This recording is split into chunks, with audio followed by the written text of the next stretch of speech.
Ram Gopal వర్మకు jail శిక్ష అనే వార్త ఇప్పుడు సోషల్ మీడియాలో హోరెత్తుతుంది. రామ్ గోపాల్ వర్మ ఏంటి, జైలు శిక్ష ఏంటని చాలా మందికి అనుమానం రావచ్చు. అయితే ఇది మన రాష్ట్రంలోనో తెలంగాణలోనో వేసిన శిక్ష కాదు, ముంబైలోని అంధేరి కోర్టు వేసిన శిక్ష. ఇది కూడా 2018కి సంబంధించిన ఒక కేసుకు సంబంధించినటువంటి ఆ విచారణ నిమిత్తం ఈ రోజైతే తీర్పునైతే వెలువరించడం జరిగింది.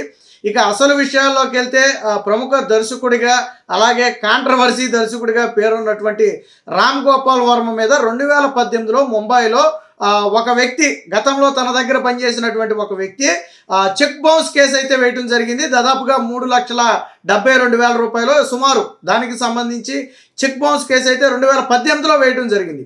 సో అప్పటి నుంచి కూడా కేసు నడుస్తుంది. కానీ ఒక్కసారి కూడా రామ్ గోపాల్ వర్మ చెక్ బౌన్స్ కేసులో కోర్టుకి హాజరు కాకుండా కేవలం తన లాయర్ ద్వారానే కేసును ముందుకు నడుపుతూ కేసును సాగదీసే ప్రయత్నం చేస్తున్నారు. ఇటీవల తాజాగా నిన్న 21వ తారీఖును కూడా వాయిదా ఉంది. ఈ వాయిదాకు రామ్ గోపాల్ వర్మ హాజరు కావాల్సి ఉంది. బట్ రామ్ గోపాల్ వర్మ హాజరు కాకపోవడంతో కోర్టు అయితే కొంత ఆగ్రహించినట్టుగా తెలుస్తుంది. పదే పదే కోర్టుకు రాకుండా తప్పించుకు తిరగటం అంటే ఖచ్చితంగా చేసిన నేరాన్ని కప్పిపుచ్చే ప్రయత్నమేనన్న భావనలో ఉన్నటువంటి court non bailable arrest warrant అయితే జారీ చేయడం జరిగింది. దీంతో ఒక్కసారిగా ఎప్పుడైతే రామ్ గోపాల్ వర్మకు ముంబైలోని Andheri court non bailable warrant జారీ చేసిందని తెలిసిందో ఒక్కసారిగా ఇది 2 తెలుగు రాష్ట్రాల్లో కూడా సంచలన విషయంగా మారింది. 20 రోజుల్లోనో 3 నెలల సమయంలో ఏదైతే ఈ బాధిత వ్యక్తి ఉన్నాడో దాదాపు 3.5 లక్షల సుమారు ఉందో అది చెల్లించాలి.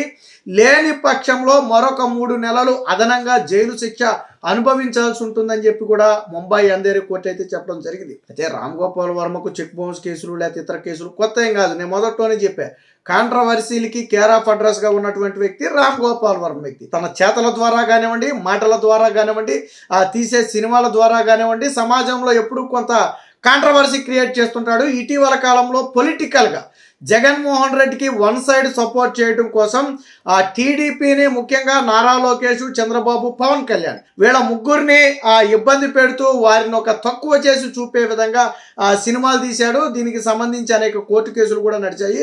సరే, కొన్ని థియేటర్లో విడుదల చేయడం కుదరకపోతే ఓటీటీల్లోనూ యూట్యూబ్లో విడుదల చేసేయడం కూడా అది వేరే విషయం. అంటే కాంట్రవర్సీలకు కేర్ ఆఫ్ అడ్రస్ అని ఎందుకు అన్నామంటే ఇటీవల ఆంధ్ర పాలిటిక్స్లో ప్రధానంగా రామ్ గోపాల్ వర్మ ఇన్వాల్వ్ అయి ఉన్నాడు.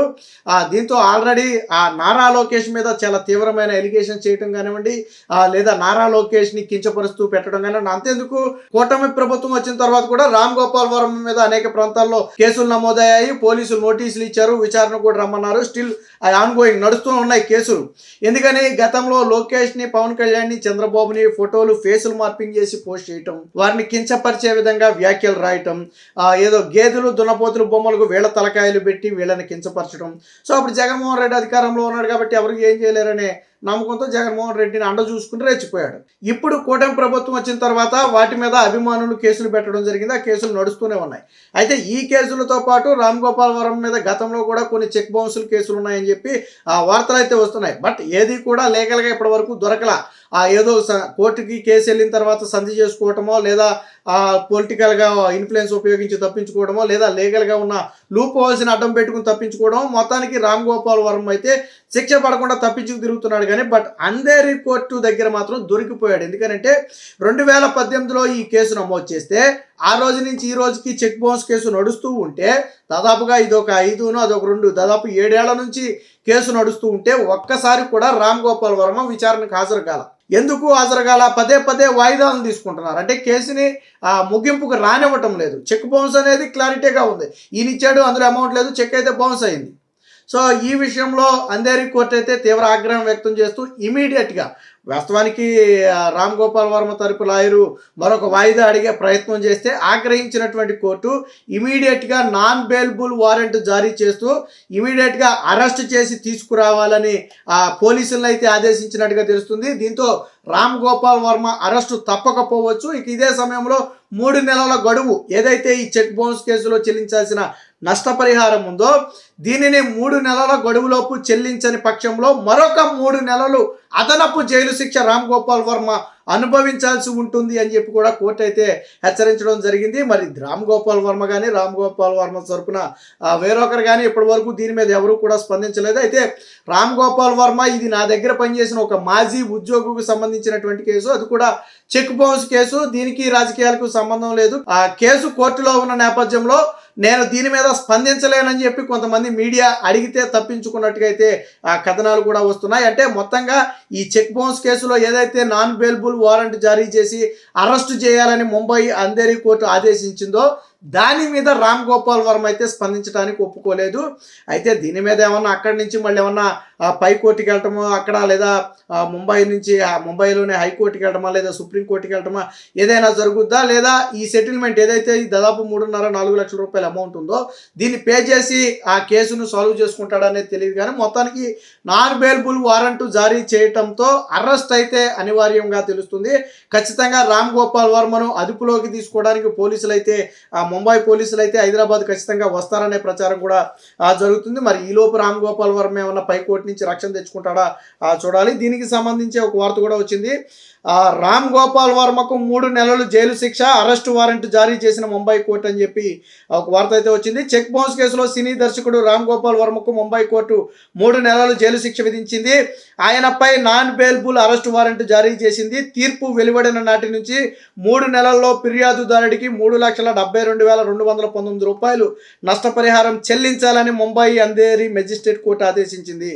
హార్డ్ డిస్క్లను సరఫరా చేసే సంస్థకు చెందిన వ్యక్తి 2018లో రామ్ గోపాల్ వర్మకు చెందిన కంపెనీపై చెక్ బౌన్స్ కేసు అయితే దాఖలు చేశారు. 2022 ఏప్రిల్లో 5,000 రూపాయల పూచీకత్తుతో కోర్టు వర్మకైతే బెయిల్ మంజూరు చేసింది. వాస్తవానికి దీనికి సంబంధించి 2022లో రామ్ గోపాల్ వర్మకు బెయిల్ మంజూరు చేసింది. అంటే కేసు నడుస్తుండగానే రామ్ గోపాల్ వర్మను అరెస్ట్ చేయకుండా ఒక రకంగా ఉపశమనం కల్పించింది 2022లో. బట్ ఆ రోజు నుంచి కూడా రామ్ గోపాల్ వర్మ కోర్టుకు అయితే హాజరు కాలేదు. ఇది హార్డ్ డిస్క్లు సరఫరా చేసే ఒక సంస్థ వేసినటువంటి కేసు. బహుశా ఆ వ్యక్తి గతంలో రామ్ గోపాల్ వర్మ దగ్గర ఎంప్లాయ్ అయి ఉండొచ్చు.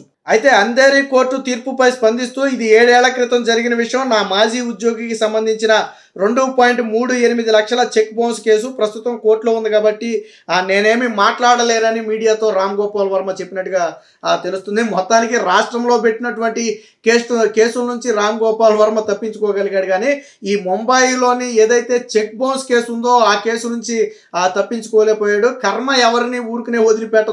ఇక్కడ తప్పించుకున్నా అక్కడ తప్పించుకోలేకపోయాడని ఇప్పుడు సోషల్ మీడియాలో అయితే ప్రచారం అయితే సాగుతుంది. బట్ ఎప్పుడైతే రామ్ గోపాల్ వర్మ అరెస్టుకు సంబంధించి ఒక న్యూస్ వచ్చిందో ఇది 2 తెలుగు రాష్ట్రాల్లో కూడా కొంచెం సంచలనంగా మారింది. మరి ముంబై పోలీసులు ఎప్పుడు అరెస్టు చేస్తారు, రామ్ గోపాల్ వర్మను ఎప్పుడు జైలుకు తరలిస్తారనే దాని మీద అయితే ఒక తీవ్ర సందిగ్ధత అయితే ఉంది. మరి జైలుకు రామ్ గోపాల్ వర్మ సహకరిస్తాడా, లేదా అబ్స్కాండ్ అయిపోయి పై కోర్టుని ఆశ్రయించి తప్పించుకుని తిరుగుతాడనేది తెలియాలంటే మాత్రం వేచి చూడాలి.